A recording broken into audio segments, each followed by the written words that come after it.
जय माता दी। मीनू द एस्ट्रोविजन में स्वागत है एक बार फिर से आप सबका। सबसे पहले मैं आपको दिवाली की बहुत बहुत बहुत मुबारकबाद देना चाहूंगी। दिवाली आप सबके लिए बहुत ही शुभ और मंगलमय हो, सुख समृद्धि और बरकत लेकर आए। दिवाली हम सबके लिए बहुत ही महत्वपूर्ण त्योहार है। इस दिन हर किसी के चेहरे पर बहुत ही प्रसन्नता दिखाई देती है, सब जगह रौनक होती है, बच्चे बूढ़े बड़े सब के सब हमें बहुत ही प्रसन्न नजर आते हैं। तो दिवाली हम सबके लिए बहुत ही विशेष महत्व रखता है ये त्योहार। और इस दिन हम गणेश जी, माता लक्ष्मी, माता सरस्वती का पूजन करते हैं। गणेश जी हमारे विघ्न हरता हैं, जो हमारे विघ्नों को दूर करते हैं। सब विघ्न बाधाएं गणेश जी को याद करने से दूर हो जाती हैं और हमारे सभी कार्य अच्छे से संपन्न हो जाते हैं। और माता लक्ष्मी को हम याद करते हैं कि हमारे घर में धन धान्य सुख समृद्धि हमेशा बनी रहे।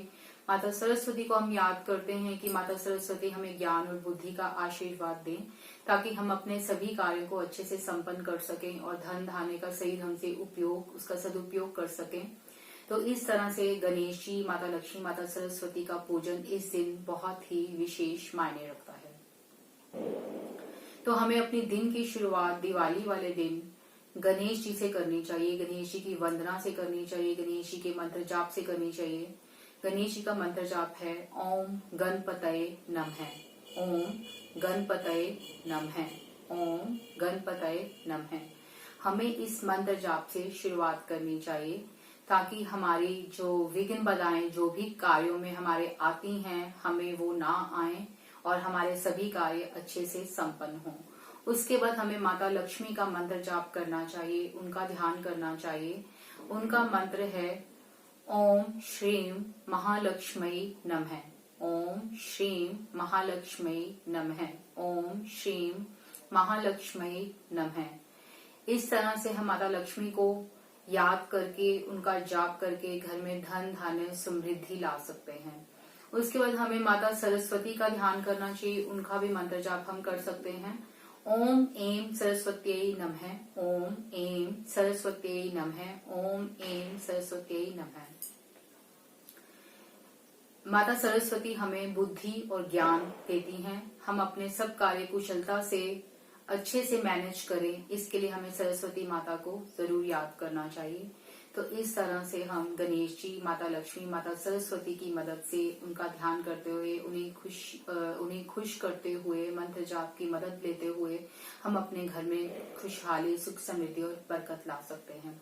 इसके अलावा अगर हमें अपने घर में पॉजिटिविटी लानी है, तो हमें सबसे पहले एंट्रेंस से ही पॉजिटिविटी की शुरुआत करनी चाहिए। माता लक्ष्मी को प्रसन्न करने के लिए हम एक बाउल के अंदर जल लेकर उसमें कमल का फूल हमें जरूर रखना चाहिए, ताकि माता लक्ष्मी प्रवेश द्वार से ही प्रसन्न होकर हमारे घर के अंदर एंटर करें।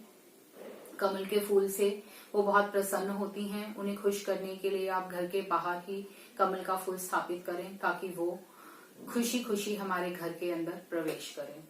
उसके बाद अगर हमें एंट्रेंस पर नहीं रखना है, तो हमें पूजा स्थान में बाउल के अंदर, जल के अंदर जल डालकर कमल का फूल जरूर रखना चाहिए। और हमें एक बाउल के अंदर, जल के अंदर गुलाब के फूल भी जरूर रखने चाहिए। गुलाब के फूलों की सुगंध से भी सभी देवी देवता बहुत प्रसन्न होते हैं। गणेश जी, माता सरस्वती, माता लक्ष्मी को सबको प्रसन्न करने के लिए हमें गुलाब के फूल और कमल का फूल जरूर स्थापित करना चाहिए। उसके अलावा हमें चंदन का इत्र और गुलाब का इत्र भी पूजा स्थान में थोड़ा थोड़ा जरूर छिड़काव करना चाहिए, जिससे हल्की हल्की महक, सुगंध से सभी देवी देवता बहुत प्रसन्न रहें। इस दिन हमें सबके आशीर्वाद की बहुत ही जरूरत होती है। और कुबेर जी का भी ध्यान करना ना भूलें। कुबेर जी को भी नमन जरूर कीजिए, क्योंकि हमारी धन की जो रक्षा है वो कुबेर जी करते हैं। हमारे घर में धन का आगमन हमेशा बना रहे, तो कुबेर जी का आशीर्वाद लेते रहें, हमारे घर में धन की कमी कभी ना बने। और हमें शुक्राचार्य जी को भी नमन करना चाहिए, उन्हें भी याद करना चाहिए कि घर में लग्जरी फैसिलिटी, सभी सुख सुविधाएं जो हैं वो हमें शुक्राचार्य जी देते हैं। तो आप शुक्राचार्य जी को भी याद कीजिए, उनको भी नमन कीजिए कि हमारे घर में ये सुख सुविधाएं हमेशा बनी रहें। और हमें जो पूजा स्थान में अपने जो मिठाई रखनी है, उसमें हमें लड्डू जरूर रखने हैं। लड्डुओं का भोग गणेश जी को लगाना चाहिए। थोड़ा सा लड्डू हमें जोत के अंदर डालना चाहिए ताकि वो गणेश जी भोग के रूप में स्वीकार करे। और माता लक्ष्मी माता सरस्वती के लिए हमें सफेद रंग की मिठाई थोड़ी सी जोत में डालनी चाहिए, या खीर आप बना सकते हैं इस दिन माता लक्ष्मी सरस्वती माता को प्रसन्न करने के लिए। थोड़ा सा खीर का भोग माता लक्ष्मी माता सरस्वती के नाम निकाल सकते हैं आप, और जोत में भी हल्का सा डाल के ताकि उनको भोग वो ग्रहण हो जाए, वो भोग स्वीकार कर लें। और हमें जो फल रखने हैं पूजा स्थान में उसमें अनार जरूर रखें, क्योंकि ये लक्ष्मी माता का फेवरेट फल है। लक्ष्मी माता अनार का भोग बहुत ही प्रसन्न होकर स्वीकार करती हैं, तो अनार जरूर रखें। ये भी घर में सुख समृद्धि और बरकत का प्रतीक है। अनार भी, अनार और साथ में बनाना, ये फलों के साथ आप जरूर रखें।